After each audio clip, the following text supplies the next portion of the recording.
हम exercise 6.3 question number 3 पे आ गए थे। क्या गिवन है इसमें?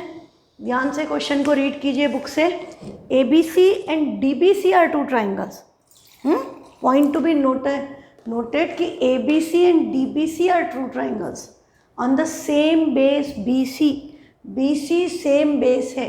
If AD intersects BC at O, AD and BC का पॉइंट ऑफ इंटरसेक्शन O है, तो show that area of ABC upon area of DBC।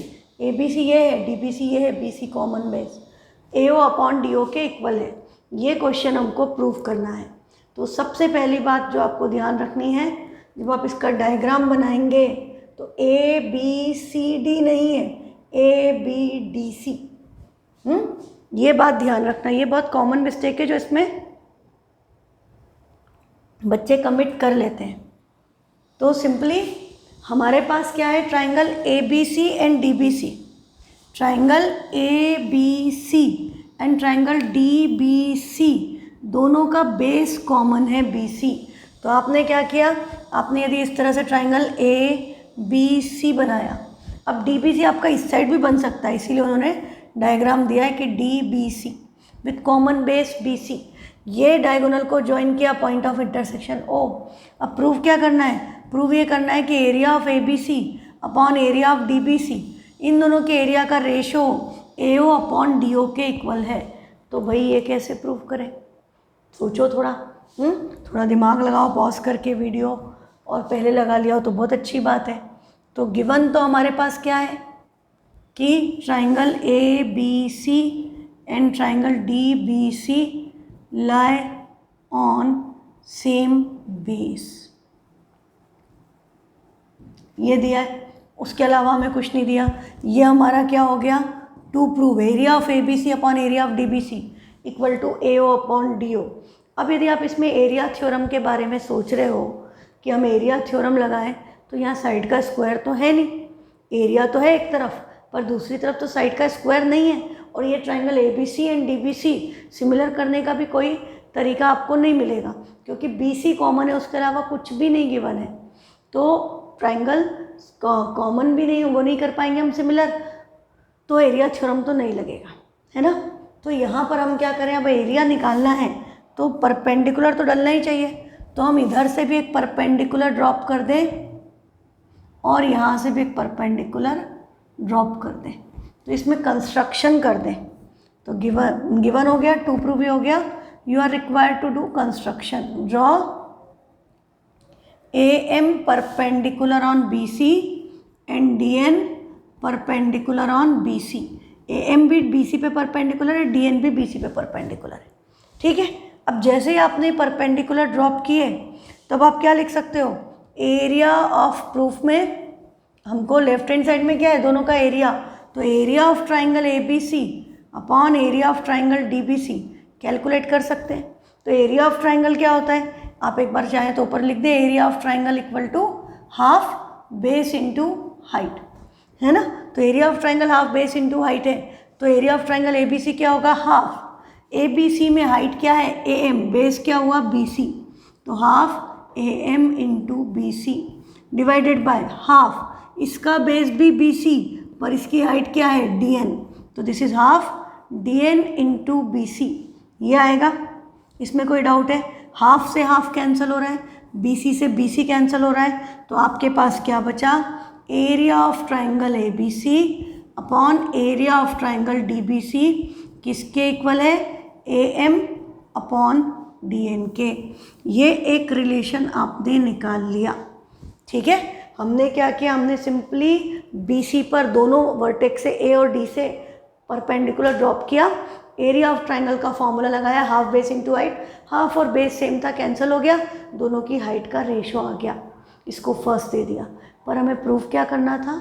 जो हमें प्रूफ करना है उसमें area of ABC upon area of DBC पर इक्वल टू में AM अपॉन DN की जगह AO अपॉन DO लाना है। तो अब आप इस डायग्राम पे फोकस करो कि ये AM अपॉन DN को यदि मैं चेंज करना चाहती हूँ AO अपॉन DO से, तो ये कब संभव है? ये लाइंस ऐसे क्रॉस कर रही हैं, तो ये एंगल क्या होगा? Vertically opposite angle. ये एंगल 90-90 है तो दो एंगल इक्वल हो गए, तो ये ट्राइंगल और ये ट्राइंगल डबल ए से सिमिलर हो जाएंगे। ये दोनों ट्राइंगल डबल ए से सिमिलर हो गए तो CPST से AM/DN इक्वल टू AO/DO आ जाएगा। बस ये आते ही आपका काम खत्म। आपके पास ऑलरेडी एरिया ऑफ ट्राइंगल का रेशो AM/DN के इक्वल आ गया है। AM/DN की जगह में AO/DO सब्स्टिट्यूट कर देंगे। Concept clear? तो बिना कंस्ट्रक्शन के होगा नहीं। और इन ट्राइंगल्स को हम सिमिलर करेंगे तो हम क्या लिखेंगे? In triangle AOM and triangle DON। AOM and DON में angle AOM equal to angle DON, reason vertically opposite angles.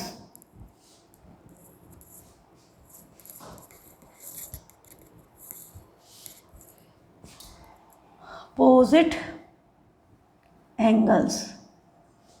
और angle AMO equal to angle DNO equal to 90 degree. ये किससे हुआ? By construction. ठीक है, तो दो एंगल इक्वल हो गए तो हम लिख देंगे by double A. Triangle AOM similar to triangle DON। AOM और DON सिमिलर हो गए।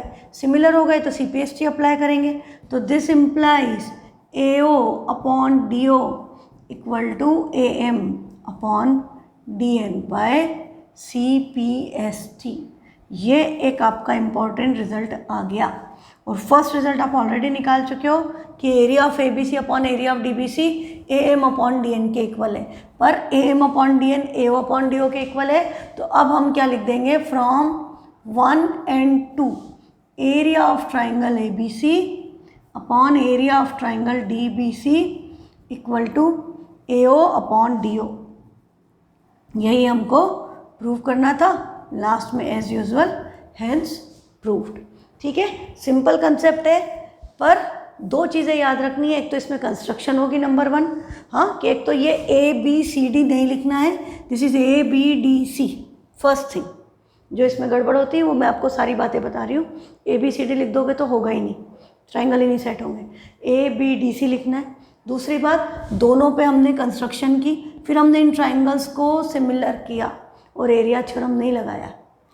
ये बातें याद रखना, तो फिर आपका ये क्वेश्चन में कभी भी आप अटकोगे नहीं। नेक्स्ट है question number 4। If the area of 2 similar triangles are equal prove that they are congruent. हमको क्या बोल रहा है? दो सिमिलर ट्राइंगल का एरिया इक्वल है। तो सपोज हमारे पास एक है ट्राइंगल ABC और दूसरा है ट्राइंगल PQR, और हमें क्या गिवन है कि दोनों ट्राइंगल सिमिलर भी है और उनका एरिया भी इक्वल है। Areas of 2 similar triangles are equal. तो गिवन ट्राइंगल ABC सिमिलर है ट्राइंगल PQR के, और हमें क्या दे रखा है कि area of triangle ABC is equal to area of triangle PQR। ये दो बातें मेंशन है। प्रूव क्या करना है कि ट्राइंगल्स कॉन्ग्रुएंट है।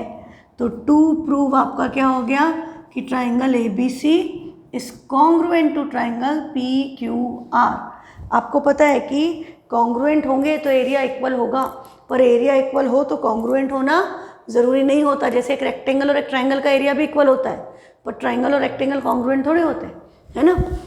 तो वही बात है, पर यदि कॉन्ग्रुएंट होंगे तो एरिया डेफिनेटली इक्वल होगा। तो यहाँ पर सिमिलर भी दिया है और एरिया भी इक्वल दिया है, तो हम क्या करें भाई? सिमिलर दिया है तो हम सिमिलैरिटी की कंडीशन लगा सकते हैं। तो हम प्रूफ में क्या लिखेंगे कि ट्राइंगल ABC सिमिलर है ट्राइंगल PQR के। सो बाय थ्योरम 6.6 या 6.6 था, 6.4 था, area theorem was 6.4 I think so. Bye theorem 6.6 ही है। बाय थ्योरम 6.6 क्या होगा? Area of triangle ABC upon area of triangle PQR, इनकी कॉरस्पॉन्डिंग साइड के स्क्वायर के रेशो के स्क्वायर के इक्वल होगा। और यहाँ पर आपको सारी साइड लिखनी है, हाँ। तो ये क्या आएगा? AB अपॉन PQ का whole square equal to BC upon QR का whole square equal to AC upon PR का होल स्क्वायर। ये आ गया। पर हमें क्वेश्चन में क्या गिवन था कि एरिया ऑफ ट्राइंगल ABC, तो एरिया ऑफ ट्राइंगल PQR के इक्वल है। तो मैं ABC और PQR का एरिया इक्वल है तो ABC की जगह PQR लिख दूँ या PQR की जगह ABC लिख दूँ, या मैं यही चीज़ यहीं पर भी लिख सकती हूँ कि area of ABC upon area of triangle PQR करेंगे तो वैल्यू क्या आ जाएगी 1। मतलब हमने इसको भी एरिया ऑफ ट्राइंगल PQR से डिवाइड किया और इसको भी एरिया ऑफ ट्राइंगल PQR से डिवाइड किया, ये कैंसिल हो गया 1। या इसको हम इधर क्रॉस मल्टीप्लिकेशन में ले आए तो भी ये कंडीशन आ गई। जैसे भी समझो, ये चीज़ आप वहाँ लिख दो या यहीं पर लिख दो, आपकी मर्ज़ी। तो इसका रेशो तो 1 है, तो क्या हो जाएगा, this implies 1 equal to AB upon PQ का होल स्क्वायर। इसको दे दिया फर्स्ट, इसको दे दिया सेकेंड, फिर हमने मेंशन कर दिया from 1 and 2। 1 equal to AB upon PQ square equal to BC upon QR square equal to AC upon PR square. इन सब का स्क्वायर 1 के इक्वल है। अब 1 का स्क्वायर रूट तो 1 ही होता है, तो सबका स्क्वायर रूट ले लें। तो यहाँ दिस इम्प्लाइज का साइन लगा के करते जाओ। This implies 1 equal to AB upon PQ equal to BC upon QR equal to AC upon PR। अब इस सब का क्या मतलब हुआ, इसका मतलब हुआ यदि AB अपॉन PQ 1 है, AB अपॉन PQ की वैल्यू 1 है, इसका मतलब AB एंड PQ आपस में क्या हो गए, इक्वल। BC अपॉन QR की वैल्यू यदि 1 के इक्वल है, इसका मतलब BC की वैल्यू QR के इक्वल है। एंड यदि AC अपॉन PR की वैल्यू 1 है, इसका मतलब AC और PR भी आपस में इक्वल है। सारी साइड्स इक्वल हो गई दोनों ट्राइंगल की, तो हम क्या लिखेंगे, in triangle ABC and triangle PQR, AB equal to PQ, BC equal to QR and AC equal to PR। Reason सबका क्या हो गया, प्रूव्ड अबव। तीनों साइड्स इक्वल हैं, तो by SSS triangle ABC is congruent to triangle PQR। Triangles congruent हो गए। Simple है कंसेप्ट। हाँ, कम मार्क्स में आए तो यहाँ पर फिर आप ये लिखने की बजाय so by SSS triangle ABC congruent to PQR direct लिख दो। ठीक है, तो ये एकदम आसान क्वेश्चन है, पर आपको याद रखना पड़ेगा कि ट्राइंगल सिमिलर गिवन है, एरिया इक्वल गिवन है, क्वेश्चन में लिखा है। प्रूफ क्या करना है, कॉन्ग्रुएंट है।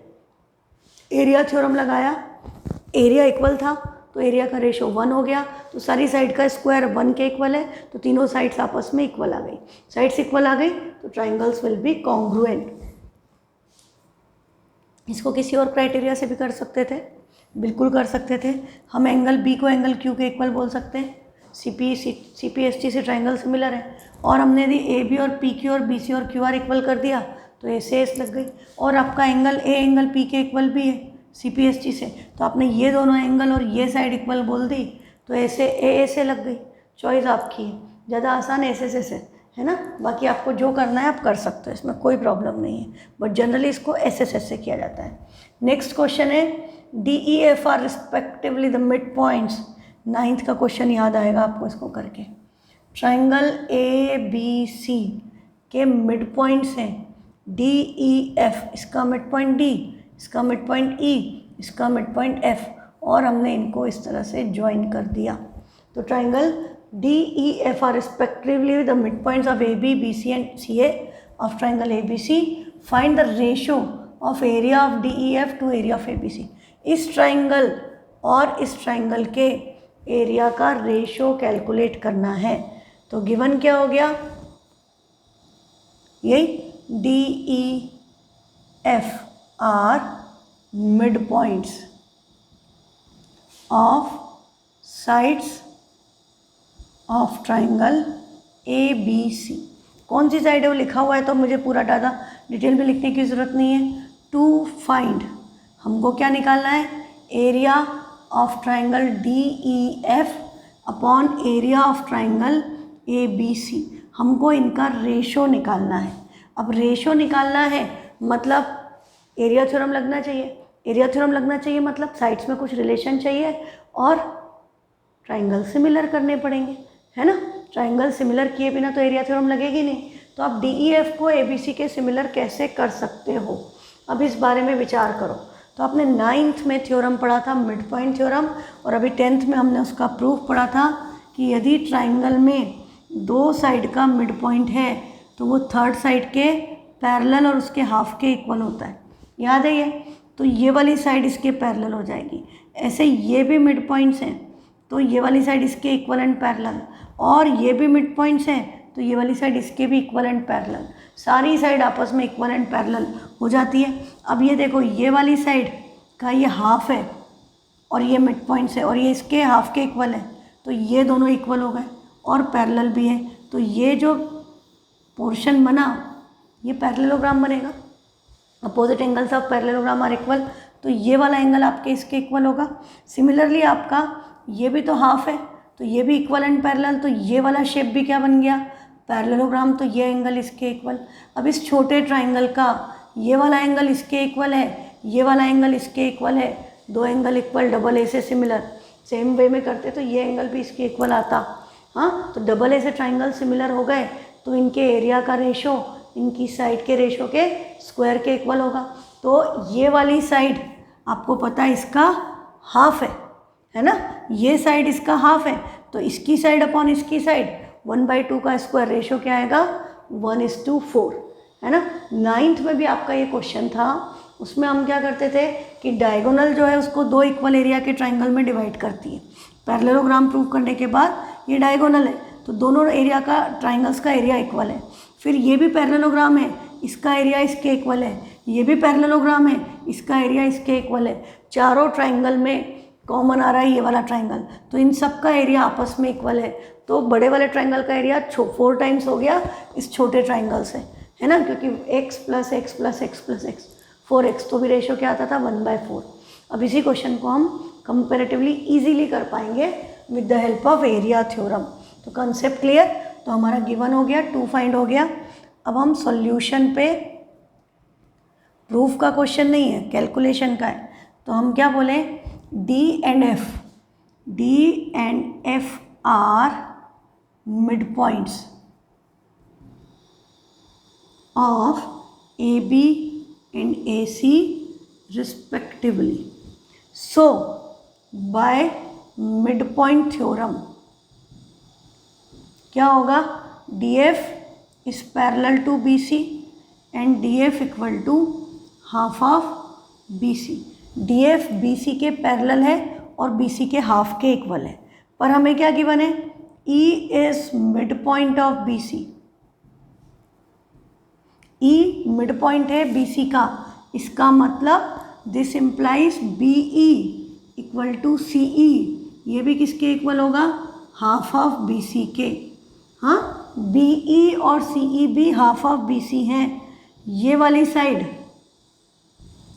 हाफ ऑफ BC है, ये वाली साइड हाफ ऑफ BC है और ये भी हाफ ऑफ BC है। तो हम क्या लिख सकते हैं,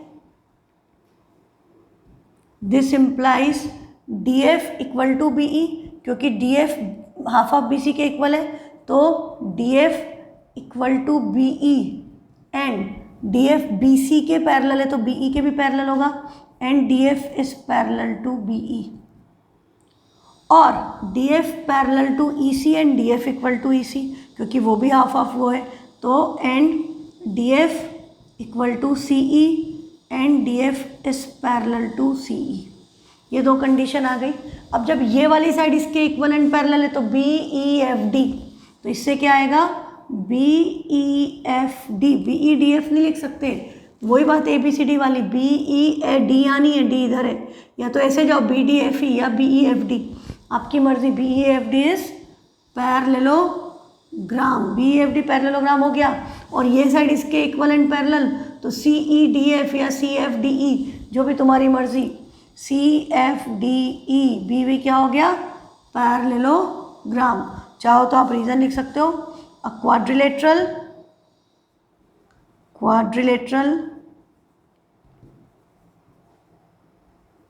with 1 pair of opposite side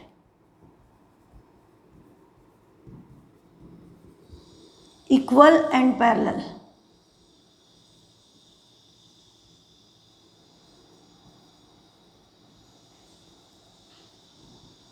this parallelogram. तो इस वजह से ये आपके दोनों शेप क्या बन गए, पैरेललोग्राम। अब जैसे ही आपने इनको पैरेललोग्राम प्रूव किया तो आप क्या बोलोगे कि opposite angles of parallelogram are equal, तो ये एंगल इसके इक्वल होगा और ये वाला एंगल इसके इक्वल होगा। तो हम यहीं पर लिख सकते हैं इसके आगे कंटिन्यूएशन में, this implies angle B equal to angle F, this implies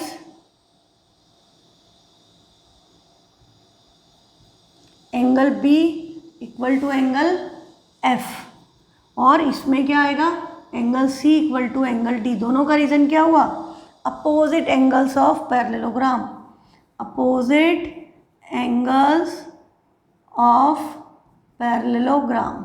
दोनों पैरेललोग्राम के अपोजिट एंगल्स हैं, तो ये दोनों एंगल इक्वल हो गए।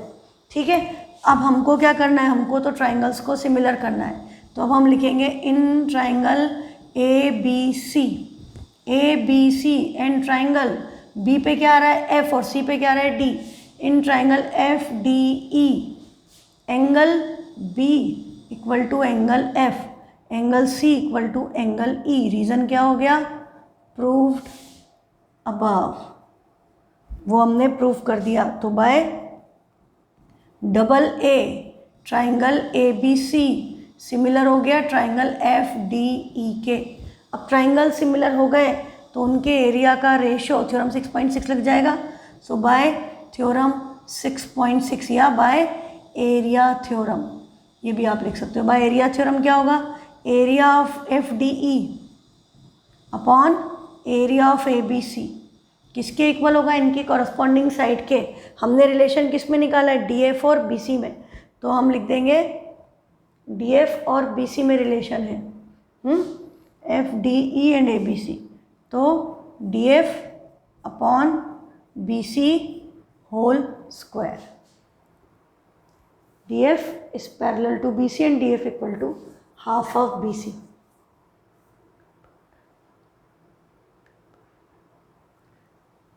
बी पर एफ आएगा और सी पर डी आएगा। बी पर एफ आएगा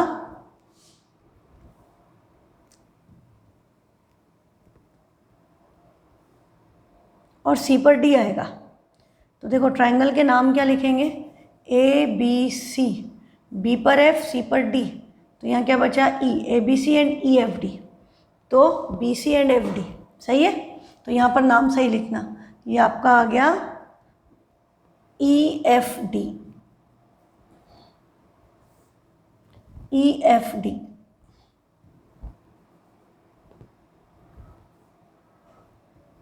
ई एफ डी, ये ध्यान रखना। तो D F upon B C का स्क्वायर आया, पर डी एफ किसके इक्वल है, D F equal to half of B C, ये हम यहाँ पर प्रूव कर चुके हैं। तो हम डी एफ की जगह हाफ ऑफ बी सी रख सकते हैं, या हम इसको ऐसा भी कर सकते हैं कि this implies D F upon B C equal to 1/2, है ना, आपकी मर्ज़ी, आप दोनों में से जो रखना चाहो। तो D F upon B C की जगह 1/2 रखोगे तो 1/2 का स्क्वायर, तो रेशो क्या हो गया 1:4। या आपने डी एफ की जगह हाफ ऑफ बी सी रखा तो ये डिवाइडेड बाय बी सी है और इसका whole square, B C cancel, 1 का स्क्वायर 1, 2 का स्क्वायर 4, तो एरिया का रेशो क्या आ गया 1:4। आपके इस ट्राइंगल का एरिया अपॉन बड़े वाले ट्राइंगल का एरिया का रेशो 1:4 है, मतलब बड़े ट्राइंगल का एरिया छोटे ट्राइंगल से 4 टाइम्स ज़्यादा है। ठीक है, तो कंसेप्ट क्लियर, ये हो गया आपका इम्पॉर्टेंट क्वेश्चन। अब क्वेश्चन नंबर 6 हम पहले ही कर चुके हैं, है ना, कल की क्लास में हमने कर लिया था कि area of similar triangle is equal to ratio of their square of corresponding medians, है ना, मैंने एल्टीट्यूड भी करवा दिया था, तो ये आपको आता है। Next important question, very important concept, prove that the area of an equilateral triangle described on one side of square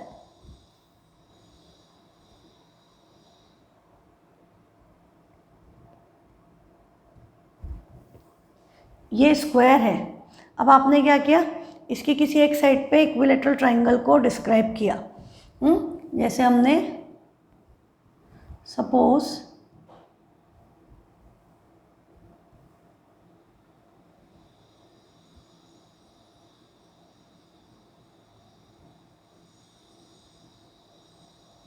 ठीक है, एक हमने स्क्वायर पे इक्विलेटरल ट्राइंगल बना दिया एक साइड पर, और दूसरा कहाँ बनाएंगे हम इसकी डायगोनल पे। तो डायगोनल पे मेरे से टेढ़ा मुझे नहीं लगता कि बनेगा, but let me give it a try. I can rotate it, I think so, yes, wow.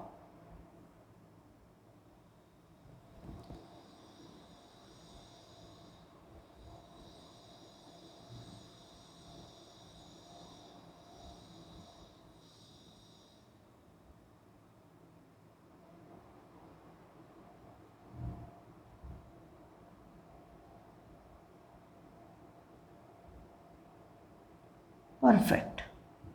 एक स्क्वायर है, एक इक्विलेटरल ट्राइंगल आपका कहाँ बना, स्क्वायर की साइड पे, एक स्क्वायर की साइड पे इक्विलेटरल ट्राइंगल बना, दूसरा स्क्वायर की डायगोनल पे बना। You can see the size are different. ये वाला बहुत बड़ा है, वो बहुत छोटा है, क्यों? क्योंकि डायगोनल बड़ी होती है। 9th में पढ़ा है ना, डायगोनल क्या हुई, हाइपोटेनियस। हाँ, यदि आपका ये स्क्वायर है, ये स्क्वायर इस तरह से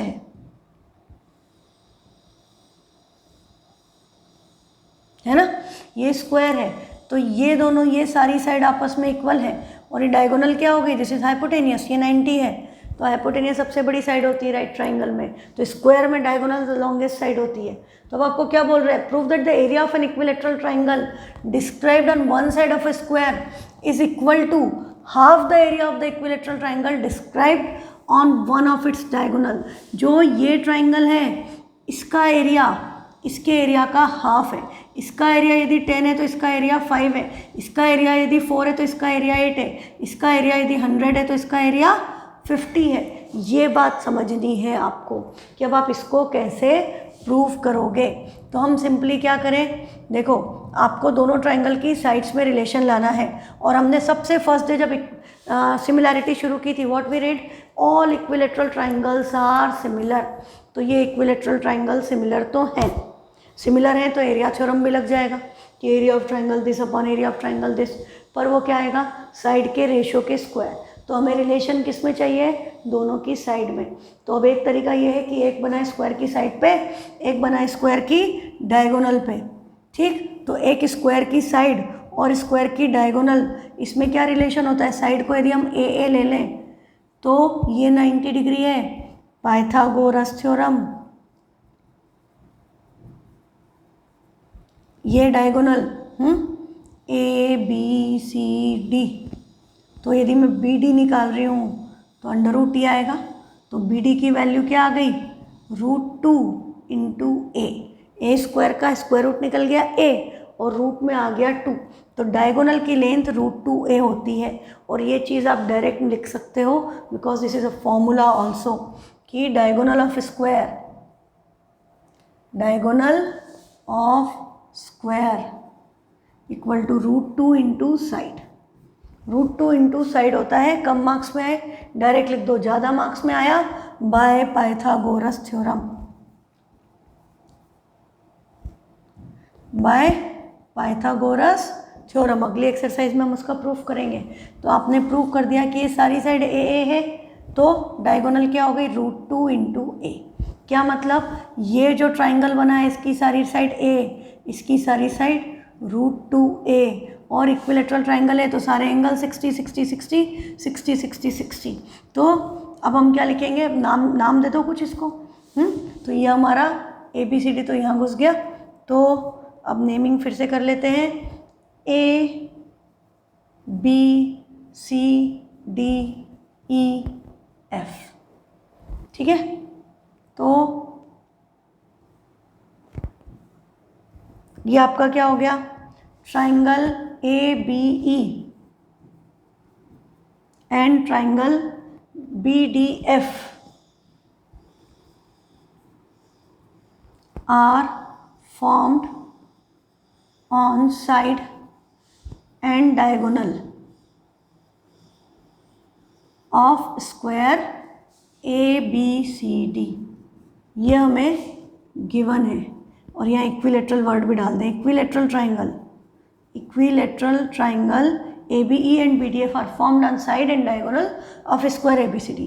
टू प्रूव, हमको प्रूव क्या करना है, जो साइड पे बना, मतलब एरिया ऑफ ट्राइंगल ABE किसके इक्वल है, half area of triangle BDF के जो डायगोनल पे बना उसके एरिया का हाफ जो साइड पे बना उसके एरिया के इक्वल है। This is what you are required to prove. तो प्रूफ में सबसे पहले आपने क्या किया, पाइथागोरस थ्योरम से ये प्रूफ कर दिया कि BD की वैल्यू √2a है। अब हम क्या बोलेंगे कि triangle ABE is similar to triangle BDF as all angles. सबसे आसान लिखने का होता है सारे एंगल 60 डिग्री, तो AAA से as all angles of equilateral triangles equal to 60 degree. So by AAA है ना, triangle AB similar to BDF by AAA यहाँ भी लिख सकते हैं as all angles of equilateral triangle are equal to 60 degree. सारे एंगल 60 डिग्री होते हैं, तो ये आपका ट्राइंगल सिमिलर हो गए। ट्राइंगल सिमिलर हो गए तो area of ABE upon area of BDF किसके इक्वल होगा, कोई भी साइड ले लो क्योंकि सारी साइड भी इक्वल है, तो AB upon BD square by area theorem. Area theorem से कंडीशन आ गई। अब ये कंडीशन आ गई AB अपॉन BD, AB क्या है, AB A है और BD क्या है √2a, तो this is equal to A upon √2a का होल स्क्वायर। A कैंसल, 1/√2 का स्क्वायर, 1 का स्क्वायर 1, √2 का स्क्वायर 2।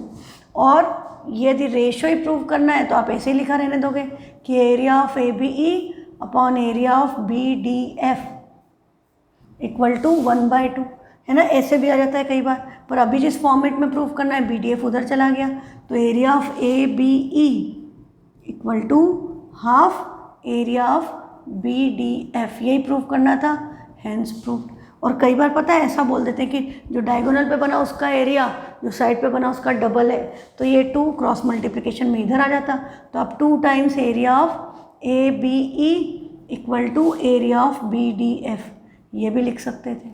जो भी लिखना हो उस हिसाब से कर दो, हैंस प्रूव्ड।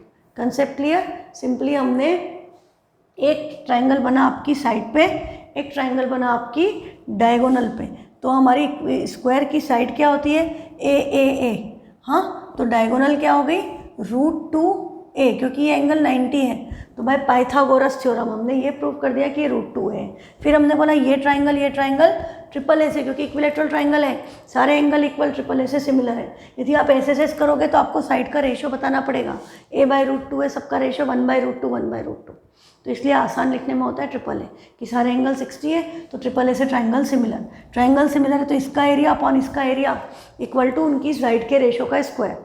तो इसकी साइड A/√2 है, तो 1/√2 का स्क्वायर दैट इज़ 1/2, तो आ गया रिलेशन।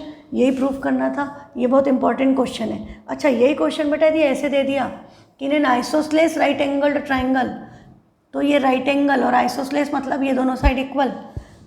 फिर आपको बोला कि एक ट्राइंगल बना साइड पे, एक ट्राइंगल बना हाइपोटेनियस पे, सेम रिलेशन प्रूफ करो। तो एक्चुअली आप देखो तो ये वही हो गया ना, ये आइसोस्लेस है AA ले ली तो ये √2a आएगी, और ये इक्विलेटरल ट्राइंगल है सेम टू सेम। यदि इस तरह से भी बोल दें कि in isosceles right triangle right triangle in equilateral triangle is formed on one of the equal sides and other on the hypotenuse. हाँ, अब यहाँ डायगोनल के बजाय यदि ट्राइंगल है तो बोलेंगे हाइपोटेनियस पे ट्राइंगल बना, ठीक है, तो ये हाइपोटेनियस हो गई, तो ये स्क्वायर था तो भी तो आधा गायब हो गया था, ठीक है, सेम टू सेम है। पाइथागोरस से वो साइड में रिलेशन √2a का ही आएगा। नेक्स्ट क्वेश्चन है question number 8। ABC and BDE are two equilateral triangle such that D is the midpoint of BC। ये मैंने एक ट्राइंगल ले लिया। अब क्या बोल रहे हैं, दूसरा इक्विलेटरल ट्राइंगल है such that D is the midpoint of BC।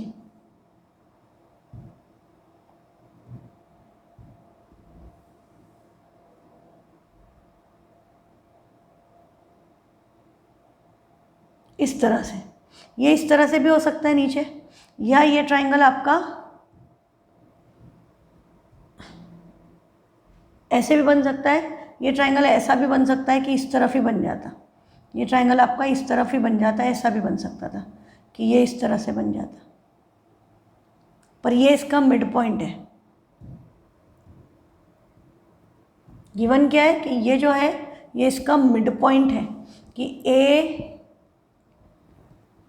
A B C and B D E, E इधर हो जाए या इधर हो जाए एक ही बात है, आर टू इक्विलेटरल ट्राइंगल। तो ट्राइंगल ए बी सी और बी डी ई क्या हो गए, triangle A B C is similar to triangle B D E by triple A. क्यों, क्योंकि इक्विलेटरल ट्राइंगल है तो सारे एंगल 60, तो ट्रिपल ए से triangle similar such that D is mid point of B C. तो हमें क्या गिवन है, B D equal to half of B C, या इसको हम रेशो में निकाल दें तो B D upon B C की वैल्यू क्या हो गई, हाफ। ये हमें क्वेश्चन में गिवन है।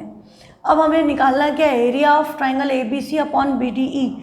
तो area of A B C upon area of B D E निकालना है, तो वो B C upon B D का होल स्क्वायर होगा, दोनों की साइड का स्क्वायर बाय थ्योरम 6.6। पर B C upon B D 2/1 है, हाँ साइड उल्टी हो गई है, तो 2/1 का स्क्वायर, तो रेशो क्या आएगा 4:1। सिर्फ 4 नहीं लिख सकते, 2 का स्क्वायर करोगे 4 होगा, हाँ, और 1 का स्क्वायर 1, सिर्फ 4 लिखोगे तो गड़बड़ है, रेशो है ना, तो 1 आएगा तो भी लिखना है। तो रेशो क्या आएगा 4:1। इसका एरिया इस ट्राइंगल का 4 टाइम्स है क्योंकि ये मिड पॉइंट पे बना है, तो आंसर क्या आएगा 4:1। लास्ट क्वेश्चन है आपका इस एक्सरसाइज का, sides of two similar triangle are in the ratio 4:9। दो सिमिलर ट्राइंगल की साइड्स का रेशो 4:9 है, ये 4 ये 9। तो पूछा एरिया किस रेशो में होगा, तो बेटा एरिया में हम स्क्वायर रूट नहीं लेंगे, 2:3 नहीं कर देंगे, क्योंकि एरिया साइड के स्क्वायर के प्रोपोर्शनल होता है। एरिया क्या होता है, साइड के रेशो का स्क्वायर। तो हम 4:9 का स्क्वायर कर दें, तो इसका स्क्वायर करेंगे तो क्या आएगा, 4 का स्क्वायर 16, 9 का स्क्वायर 81, तो आंसर आएगा 16:81। दो सिमिलर ट्राइंगल की साइड्स का रेशो ये है 4/9, तो एरिया उनके स्क्वायर के इक्वल, इसलिए 16/81 या 16:81। This is how you will represent this thing. Concept clear. तो इसके साथ आपका एरिया वाला कंसेप्ट ओवर। अब हम आएंगे, नेक्स्ट हमारा टॉपिक है पाइथागोरस थ्योरम। तो पाइथागोरस थ्योरम तो आप बचपन से पढ़ रहे हो, है ना, पर प्रूफ हमको इस साल करना है। प्रूफ क्या, कि भाई यदि ये ट्राइंगल है A B C, right angled at A, तो बी सी क्या हुई, हाइपोटेनियस, 90 डिग्री के opposite side is the longest side. तो हमने किसी को भी परपेंडिकुलर, किसी को भी बेस, किसी को भी हाइपोटेनियस बोल दिया। किसी को भी हाइपोटेनियस बोल सकते हैं क्या, नहीं, 90 के opposite side is hypotenuse. Perpendicular base can be interchange, that knowledge you have from trigonometry, कि परपेंडिकुलर और बेस बदल सकते हैं पर हाइपोटेनियस फिक्स होता है। तो हमारा पाइथागोरस थ्योरम क्या कहता है, p² + b² = h²। आप 6th क्लास से आई थिंक इसको यूज़ करते आ रहे हो, पर ये आया कैसे वो आपको पता चलेगा इस साल। किससे पता चलेगा, ये सिमिलैरिटी के कंसेप्ट से निकलेगा। हाँ, तो इसमें हम क्या करते हैं, हम यहाँ से परपेंडिकुलर से इसके ऊपर राइट एंगल से हाइपोटेनियस पे परपेंडिकुलर ड्रॉप कर दिया। ठीक, हमने राइट एंगल से हाइपोटेनियस पे परपेंडिकुलर ड्रॉप कर दिया, कंस्ट्रक्शन कर दी। तो अब क्या होगा, अब आपको 3 ट्राइंगल नज़र आ रहे हैं, एक ट्राइंगल ए बी डी, एक ट्राइंगल ए सी डी और एक ट्राइंगल ए बी सी, तो पहले से ही था। Now you have 3 triangles. तो अब आप क्या करोगे, आप 2-2 ट्राइंगल को एट अ टाइम सिमिलर कर दो। तो एक बार आपका ट्राइंगल ए बी सी और दूसरा ट्राइंगल कौन सा है, ए बी डी। देखो इसमें ए पूरा था, इसमें ए पूरा नहीं है, आधा हो गया। इसमें ए पे 90 था, इसमें डी पे 90 है, तो ए पर क्या आएगा डी, बी पर क्या आएगा बी, क्योंकि बी एंगल पूरा एज इट इज़ दोनों ट्राइंगल का पार्ट है। यहाँ क्या आएगा ए। तो triangle A B C and triangle D B A similar हो जाएंगे, कैसे, angle B common, angle A और एंगल डी 90 डबल ए से। फिर हम इसकी सी पी एस टी लगाएं, तो देखो यहाँ ए बी है, यहाँ बी ए है, तो हम क्या करेंगे, A B upon D B equal to B C upon A B. ये कंडीशन आएगी, by C P S T cross multiplication करेंगे, तो A B into A B क्या हो गया, A B square equal to B C into D B. ये आपकी first condition आ गई। फिर हमने क्या किया, फिर हमने इधर से लगाया यही इस ट्राइंगल के कॉम्बिनेशन में, तो ये ट्राइंगल में भी सी आ रहा है और इस पूरे ट्राइंगल में भी सी एज इट इज़ आ रहा है। इसमें A90, इसमें D90। तो ट्राइंगल ABC और ट्राइंगल ए पर D, सी पर C, बचा क्या A। तो triangle ABC and DAC similar होंगे। फिर से डबल है, एंगल C कॉमन और angle A equal to angle D equal to 90।